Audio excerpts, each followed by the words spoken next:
प्रकरण 39। ईसा शत चिन्ह धारिणी कैथोलिक संत टेरेसा नाइमन। भारत लौट आओ। 15 वर्षों तक मैंने धीरज के साथ तुम्हारी प्रतीक्षा की है। शीघ्र ही मैं शरीर त्याग कर अनंत धाम चला जाऊंगा। योगानंद चले आओ। एक दिन जब मैं माउंट वॉशिंगटन स्थित अपने आश्रम में ध्यान कर रहा था, तब अचानक आश्चर्यजनक रूप से श्री युक्तेश्वर जी की आवाज मुझे अपने अंतर में सुनाई दी। 10,000 मील की दूरी को पलक झपकते ही पार कर उनके संदेश ने बिजली की भांति मेरे अंतर में प्रवेश कर लिया। 15 वर्ष?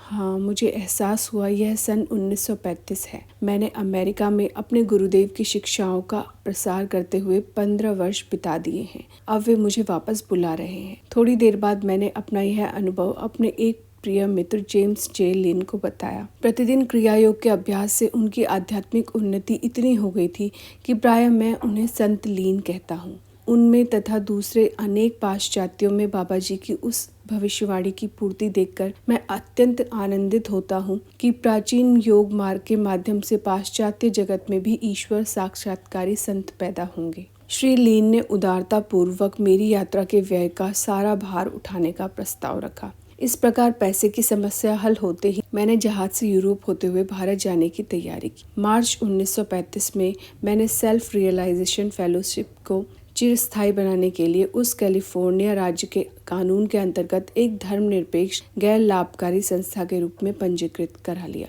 मेरे पास अपना जो कुछ था वह सब अपनी पुस्तकों के सर्वाधिकारों सहित मैंने सेल्फ रियलाइजेशन फेलोशिप को दान कर दिया। दूसरी अधिकांश धार्मिक एवं शैक्षणिक संस्थाओं की तरह ही सेल्फ रियलाइजेशन फेलोशिप भी अपने सदस्यों एवं अन्य लोगों के दान पर चलती है। मैंने अपने शिष्यों से कहा, मैं वापस आऊंगा। अमेरिका को मैं कभी नहीं भूलूंगा। लॉस एंजलिस में मेरे मित्रों द्वारा मुझे दिए गए विदाई भोज के दौरान मैं लंबे समय तक उनके चेहरे निहारता रहा। मेरे मन में कृतज्ञता से ओतप्रोत विचार आया, हे प्रभु, जो आपको ही एकमात्र दाता मानकर स्मरण करता है, उसके लिए मानवों के बीच कभी मित्रता की मधुरता का अभाव नहीं हो सकता। न्यूयॉर्क से मैं 9 जून 1935 को यूरोपा नाम के जहाज पर सवार होकर चल पड़ा। मेरे साथ 2 शिष्य थे, एक मेरे निजी सचिव श्री सी रिचर्ड राइट और दूसरी सिंसिनाटी की एक वृद्ध सी महिला मिस एटी ब्लेज। विगत सप्ताहों की अति व्यस्तता और भागदौड़ के बाद समुद्र यात्रा के शांतिपूर्ण दिन बड़े सुहावने लग रहे थे,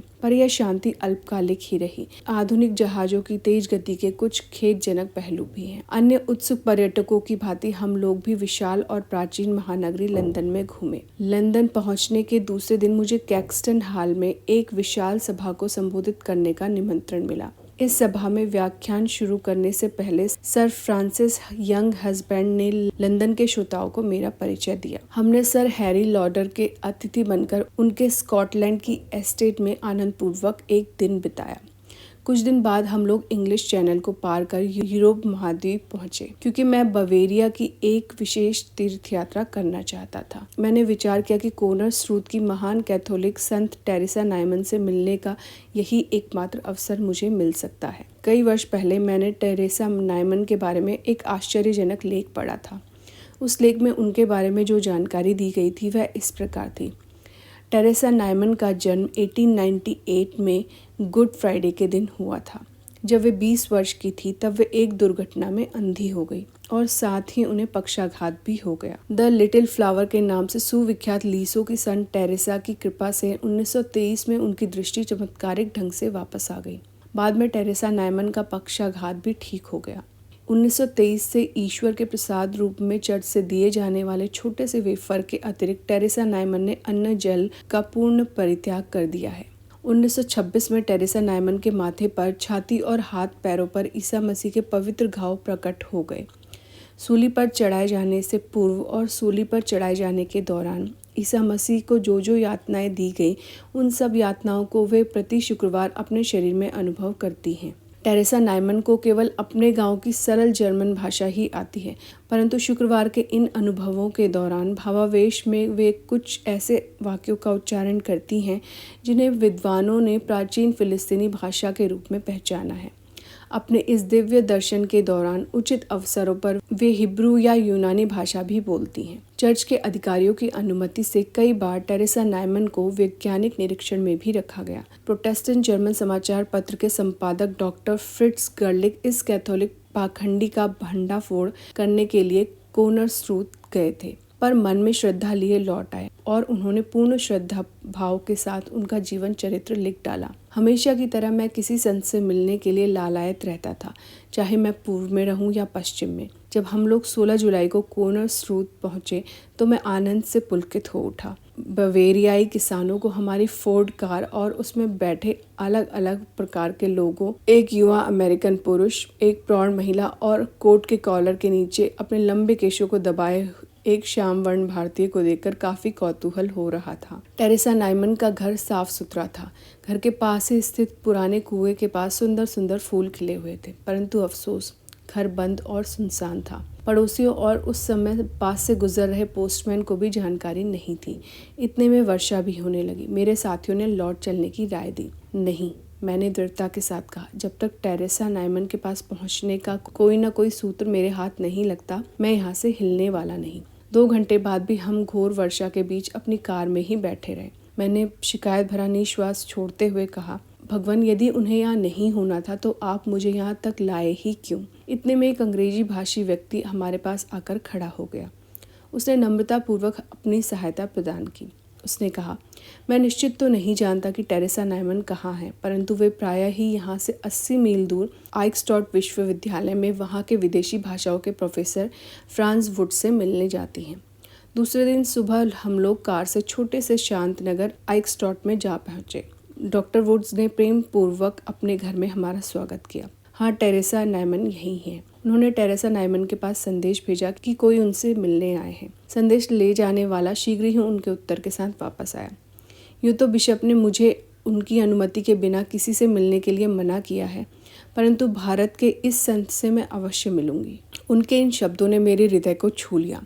डॉक्टर वुड्स के पीछे पीछे मैं सीढ़ियाँ चढ़कर ऊपर के बैठक खाने में गया। टेरेसा नाइमन तुरंत ही वहां आ गई। उनसे शांति और आनंद निःसृत हो रहा था। उन्होंने काला गाउन और सफेद मस्त आवरण धारण कर रखा था। उनकी आयु इस समय 37 वर्ष की थी, परंतु वे उससे काफी उम्र की दिख रही थी। उनके चेहरे पर एक शिशु सुलभ मोहकता और उत्फुल्लता झलक रही थी। स्वस्थ सुगठित शरीर, गुलाबी गाल और आनंदी स्वभाव। और यह वो संत हैं जो सदा निराहार रहती हैं। टेरेसा नाइमन ने अत्यंत सौम्यता के साथ मुझसे हाथ मिलाया। एक दूसरे को ईश्वर प्रेमी के रूप में पहचानते हुए हम दोनों के मुख पर मौन मिलन की मृदु मुस्कान खेल रही थी। डॉक्टर वुड्स ने कृपा पूर्वक दुभाषिए का काम किया। जब हम लोग बैठ गए तो मेरे ध्यान में आया कि टेरेसा नाइमन कौतूहल के साथ अपनी भोली भाली नज़र से मुझे देख रही थी। स्पष्ट था कि बवेरिया में हिंदू कभी कभी ही दिखाई देते थे। क्या आप कभी कुछ नहीं खाती? मैं स्वयं उनके मुख से सुनना चाहता था। नहीं, प्रतिदिन सुबह 6 बजे केवल एक होस्ट के अलावा मैं कुछ नहीं खाती। होस्ट आटे का अभिषिक्त वेफर। यह होस्ट कितना बड़ा होता है? वह कागज के समान पतला और छोटे सिक्के के आकार का होता है। फिर उन्होंने कहा, मैं उसे केवल ईश्वर के प्रसाद के रूप में लेती हूँ। यदि वह ईश्वर को अर्पण किया हुआ न हो तो मैं उसे निगल नहीं पाती।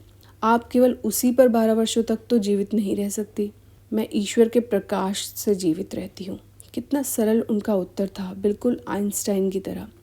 मैं समझता हूँ आपको यह ज्ञान है कि आपके शरीर में प्राण शक्ति आकाश, सूर्य और हवा से आती है। तुरंत उनके चेहरे पर मुस्कुराहट खिल उठी। बड़ी खुशी हुई यह देखकर कि आप जानते हैं कि मैं कैसे जीवित रहती हूँ। आपका पवित्र जीवन ईसा मसीह द्वारा कहे गए उस सत्य वचन की अभिव्यक्ति है कि मनुष्य केवल अन्न से ही जीवित नहीं रहेगा, बल्कि ईश्वर के मुख से निकलने वाले प्रत्येक शब्द से जीवित रहेगा। मेरे इस स्पष्टीकरण से वे पुनः खुश हो गई।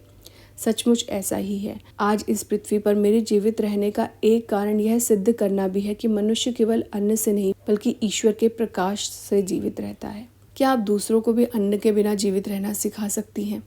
ऐसा प्रतीत हुआ कि इस प्रश्न से उन्हें कुछ आघात सा लगा। मैं ऐसा नहीं कर सकती, ईश्वर की ऐसी इच्छा नहीं है। जब मेरी दृष्टि टेरेसा नाइमन के मजबूत सुंदर हाथों पर पड़ी तो उन्होंने प्रत्येक हाथ के पिछले हिस्से में बना हाल ही में भरा एक एक वर्गाकार घाव दिखाया। प्रत्येक हथेली पर भी हाल ही में भरा अर्धचंद्राकार घाव दिखाया। इनमें से प्रत्येक घाव हाथ के आर पार था। यह दृश्य देखकर मुझे लोहे की चौकोर लंबी लंबी कीलों का स्मरण हो आया, जिनका सिर अर्धचंद्राकार होता है। इन कीलों का पौवार्त देशों में अभी भी उपयोग होता है, पर पश्चिम में कहीं मैंने ऐसी कीलें नहीं देखी। तत्पश्चात टेरेसा नाइमन ने हर सप्ताह में आने वाले अपने उन अनुभवों के बारे में कुछ बताया। एक असहाय दर्शक की भांति मैं ईसा मसीह की सारी वेदनाओं को देखती रहती हूँ। प्रत्येक सप्ताह गुरुवार की मध्य रात्रि से लेकर शुक्रवार के दोपहर 1 बजे तक के लिए उनके घावों के मुंह खुल जाते हैं और उनसे रक्त बहता रहता है। इस प्रक्रिया में उनके 121 पाउंड के वजन से 10 पाउंड वजन कम हो जाता है। अपने इस सहानुभूतिपूर्ण प्रेम में अत्यंत तीव्र यातना सहते हुए भी टेरेसा नाइमन अपने प्रभु के इन साप्ताहिक दर्शनों की आतुरता से प्रतीक्षा करती रहती हैं। उसी क्षण मेरी समझ में आ गया कि न्यू टेस्टामेंट में वर्णित ईसा मसीह के जीवन और क्रॉस पर उनकी मृत्यु की ऐतिहासिक सत्यता के बारे में सभी ईसाइयों में विश्वास की पुनः प्रतिष्ठा करा देने और गैलीली के उस महान संत ईसा मसीह तथा उनके भक्तों के बीच अमर संबंध का रोमांचक प्रदर्शन करने के लिए ही ईश्वर ने टेरेसा नाइमन के विलक्षण जीवन का सृजन किया है। फिर प्रोफेसर वुड्स ने संत टेरेसा नाइमन के विषय में अपने कुछ अनुभव बताए। उन्होंने कहा, टेरेसा सहित हम कुछ लोग प्रायः कई दिनों तक जर्मनी में दृश्यावलोकन के लिए यात्रा करते रहते हैं। और मज़ा देखिए, टेरेसा नाइमन कुछ भी नहीं खाती। हम सब दिन में 3 बार भरपूर भोजन करते हैं। वे सदा गुलाब के फूल की तरह तरोताज़ा रहती हैं। थकान उन्हें छूती भी नहीं। हम बाकी लोगों को जब भूख लगती है तो हम रास्ते किनारे होटलों को ढूंढने लगते हैं और टेरेसा नाइमन दिल खोलकर हंसती रहती हैं। और इसके साथ प्रोफेसर ने उनकी शारीरिक अवस्था के बारे में एक दिलचस्प बात बताई।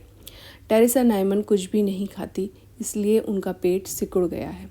मलमूत्र उनके शरीर में तैयार ही नहीं होता, परंतु उनकी पसीने की ग्रंथियां काम करती हैं, इसलिए उनकी त्वचा हमेशा नरम और दृढ़ रहती है। विदा लेते समय मैंने टेरेसा नाइमन से उनके उस अनुभव के समय उपस्थित रहने की इच्छा व्यक्त की। उन्होंने शालीनता पूर्वक कहा, हाँ, अगले शुक्रवार को कृपया आप कोनर स्ट्रूथ आइए। बिशप आपको अनुमति दे देंगे। मुझे बहुत खुशी है कि आप मुझसे मिलने यहाँ आइकस्टाड तक आए। टेरेसा नाइमन ने हाथ मिलाकर कई बार हिलाया और हम लोगों को बाहर छोड़ने गेट तक आई। श्री राइट ने कार का रेडियो चालू कर दिया। टेरेसा नाइमन उत्साह के साथ हंसते हुए उसे चारों ओर से देखने लगी। वहाँ बच्चों की इतनी भीड़ जमा हो गई कि टेरेसा नाइमन फिर घर के अंदर चली गई। हमने उन्हें एक खिड़की में खड़े देखा। वहाँ से वे हमारी ओर देखकर बच्चों की तरह हाथ हिला रही थी। दूसरे दिन टेरेसा नाइमन के 2 भाइयों से भेंट हुई। दोनों ही अत्यंत भद्र और मिलनसार हैं। उनके साथ बातचीत से पता चला कि टेरेसा नाइमन रात में केवल 1-2 घंटे ही सोती हैं। शरीर में इतने सारे घाव होने के बावजूद वे सतत सक्रिय और उत्साह से भरपूर रहती हैं। उन्हें पक्षियों से अत्यधिक प्रेम है। एक जलाशय की मछलियों की भी वे देखभाल करती हैं और प्राय अपने बगीचे में काम करती रहती हैं। उनका पत्र व्यवहार भी काफ़ी बड़े पैमाने पर चलता रहता है। कैथोलिक लोग उन्हें प्रार्थना और रोग निवारण की खातिर आशीर्वादों के लिए लिखते रहते हैं। अनेक साधक उनके आशीर्वाद से गंभीर बीमारियों से ठीक हो गए हैं। उनके 23 वर्षीय भाई फर्डिनांड ने बताया कि उनमें प्रार्थना के माध्यम से दूसरों के रोग अपने शरीर में लेकर भोगने की शक्ति है। एक बार टेरेसा नाइमन के चर्च के एक आदमी को गले का कोई रोग हो गया था। वह पादरी बनने की तैयारी कर रहा था। उस समय टेरेसा नाइमन ने प्रार्थना की कि उस युवक के गले का रोग उनके अपने गले में आ जाए। बस उसी समय से उन्होंने अन्न पानी छोड़ दिया है। बृहस्पतिवार की दोपहर को हम लोग कार से बिशप के घर गए। बिशप महाशय ने मेरे लंबे बालों को कुछ विस्मय से देखा। उन्होंने तुरंत हमें आवश्यक अनुमति पत्र लिखकर दे दिया। इसके लिए कोई शुल्क नहीं था। चर्च ने यह जो नियम बना दिया था वह केवल टेरेसा नाइमन को साधारण यात्रियों की भीड़ से बचाने के लिए था, क्योंकि आरंभ के वर्षों में दर्शक हजारों की संख्या में शुक्रवार को कोनर स्ट्रूथ में जमा हो जाते थे। हम कोनर स्ट्रूथ में शुक्रवार को सुबह करीब 9:30 बजे पहुंचे। मैंने देखा कि टेरेसा नाइमन के घर की छत के कुछ हिस्से में शीशा लगा हुआ था ताकि उन्हें भरपूर प्रकाश उपलब्ध हो। यह देखकर हमें खुशी हुई कि इस बार घर का दरवाज़ा बंद नहीं था, बल्कि सहर्ष स्वागत करने के अंदाज में पूर्ण खुला था। हम लगभग 20 अन्य लोगों की कतार में खड़े हो गए। उन सबके पास भी अनुमति पत्र थे। कई तो उस भावावस्था को देखने के लिए बहुत दूर दूर से आए थे। प्रोफेसर के घर में मेरी पहली परीक्षा में टेरेसा नाइमन उत्तीर्ण हो गई थी, क्योंकि उन्होंने अंतर्ज्ञान से जान लिया था कि मैं केवल कौतूहल की शांति के लिए नहीं बल्कि आध्यात्मिक कारणों से उन्हें देखना चाहता था। मेरी दूसरी परीक्षा इस बात से संबंधित थी कि सीढ़ियों से ऊपर उनके कमरे में जाने से पहले उनके मन में चल रहे विचार जानने के लिए और उनकी अंतर्दृष्टि को दिखने वाले दृश्य देख पाने के लिए मैंने एक यौगिक भावावस्था में प्रवेश कर लिया, जिससे उनके अंतर जगत के साथ मेरा संबंध जुड़ जाए। फिर मैंने उनके कमरे में प्रवेश किया, जो दर्शकों से भरा हुआ था। टेरेसा नाइमन एक पलंग पर सफ़ेद परिधान में लेटी हुई थी। श्री राइट मेरे ठीक पीछे ही थे। कमरे का विलक्षण और भयंकर दृश्य देखकर मैं दरवाजे की चौखट के पास ही विस्मयचकित होकर खड़ा रह गया। टेरेसा नाइमन की निचली पलकों से रक्त की लगभग 1 इंच चौड़ी धार लगातार बह रही थी। उनकी आंखें ऊपर की ओर उठकर ललाट के मध्य में स्थित आध्यात्मिक चक्षु पर लगी हुई थी। उनके मस्तक पर लपेटा हुआ वस्त्र कांटों के ताज से हुए घाव से निकलने वाले रक्त से लथपथ हो गया था। उनके श्वेत परिधान पर हृदय के ऊपर लाल धब्बा बन गया था। यह रक्त उनके शरीर के बाएं तरफ एक घाव से निकल रहा था, जिस स्थान पर युगों पूर्व ईसा मसीह के शरीर में सैनिक ने भाला चुभोया था। टेरेसा नाइमन के दोनों हाथ मात्र करुणा के आग्रही भाव में ऊपर उठे हुए थे। उनके चेहरे पर यातना की छाया और दिव्य आभा दोनों दिखाई पड़ रही थी। उनका शरीर पहले से काफी दुबला दिखाई दे रहा था और वह आंतरिक तथा बाह्य कई प्रकार के सूक्ष्म परिवर्तनों से युक्त प्रतीत हो रहा था। वे धीरे धीरे किसी विदेशी भाषा में अस्पष्ट सा कुछ बोल रही थी। उनकी अतीन्द्रिय दृष्टि में दिखने वाले लोगों से वे किंचित कांपते होठों से बोल रही थी। चूंकि मैंने पहले ही उनकी चेतना के साथ अपना अंतर संबंध जोड़ लिया था, अतः मुझे वह सब दिखाई देने लगा जो उन्हें दिख रहा था। वे ईसा मसीह को उनका उपहास करती भीड़ के बीच से लकड़ी का क्रास उठाए जाते देख रही थी। अचानक व्याकुल होकर टेरेसा नाइमन ने अपना सिर ऊपर उठाया, क्योंकि ईसा मसीह नीचे गिरकर क्रॉस के भारी वजन के नीचे दब गए थे। इसी के साथ वह दृश्य लुप्त हो गया। प्रचंड करुणा और खेद के वेग से क्लांत होकर टेरेसा नाइमन तकिए पर निढाल हो गई। उसी समय मुझे अपने पीछे धड़ाम से कुछ गिरने की आवाज़ सुनाई दी।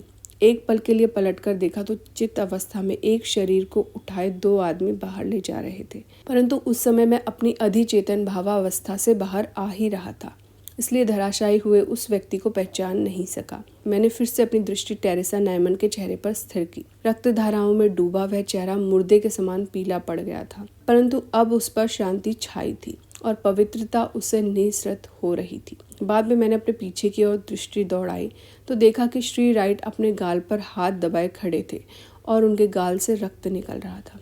मैंने चिंतित होकर पूछा, डिक, क्या तुम ही गिर पड़े थे? हाँ, वह भयावह दृश्य देखकर मुझे चक्कर आ गया था, मैंने सांत्वना देते हुए कहा। खैर, फिर से आकर वही दृश्य देखने का साहस तो तुम में है। और भी दर्शनार्थी हमारे पीछे कतार में खड़े थे, अतः श्री राइट और मैं मन ही मन टेरेसा नाइमन से विदा लेकर उनकी उपस्थिति से पवित्र हुए उस स्थान से बाहर आ गए। दूसरे दिन हम दक्षिण की ओर निकल पड़े। हमें इस बात की खुशी थी कि हमें ट्रेनों पर निर्भर नहीं रहना पड़ रहा था और हम गाँव में जहाँ चाहे अपनी फोर्ड कार रोक सकते थे। जर्मनी, हॉलैंड, फ्रांस तथा स्विट्जरलैंड के एल्प्स पर्वतों की यात्रा करते हुए हमने यात्रा के एक एक पल का पूरा आनंद लिया। इटली में हम लोग विनम्रता की साक्षात मूर्ति असिसी के सेंट फ्रांसिस का दर्शन करने के लिए विशेष रूप से गए। हमारी यूरोप यात्रा यूनान में आकर समाप्त हुई। यूनान में हम लोगों ने एथेनियन मंदिरों के दर्शन किए और वह कारागार भी देखा जहाँ सुकरात ने विषपान किया था। यहाँ प्राचीन यूनानियों ने जिस प्रकार हर कहीं सफ़ेद पत्थर में कलाकृत करते हुए अपनी अद्भुत कल्पनाओं को साकार रूप दिया है, उसे देखकर उनकी प्रशंसा किए बिना नहीं रह सकता। यूनान से हम लोग जहाज पर सवार हुए और भूमध्य सागर को पार कर फिलिस्तीन में उतर गए। उस पवित्र भूमि में कई दिनों तक रोज भ्रमण करके तीर्थ यात्रा के महत्व का मुझे और भी अधिक एहसास हो गया। सूक्ष्मग्राही हृदय के लिए फिलिस्तीन में ईसा की महिमा सर्वत्र व्याप्त है। मैंने श्रद्धा भाव से ईसा मसीह के साथ बेथेलहम, गतसमनी, कैलवरी, पवित्र माउंट ऑफ ऑलिव्स की पद यात्रा की तथा जॉर्डन नदी एवं गैलीली के समुद्र तटों पर घूमा। जहाँ ईसा का जन्म हुआ था वह नाद, जोसेफ की बड़े की दुकान, लाजारस की कब्र, मार्था और मैरी का घर, ईसा के अंतिम भोज का कमरा, इन स्थानों के भी हम लोगों ने दर्शन किए। वह प्राचीन काल सजीव हो उठा। युग युगांतर के लिए ईसा मसीह द्वारा वहाँ अभिनीत किए गए दिव्य नाटक के दृश्य पर दृश्य मेरी दृष्टि के सामने प्रकट होने लगे।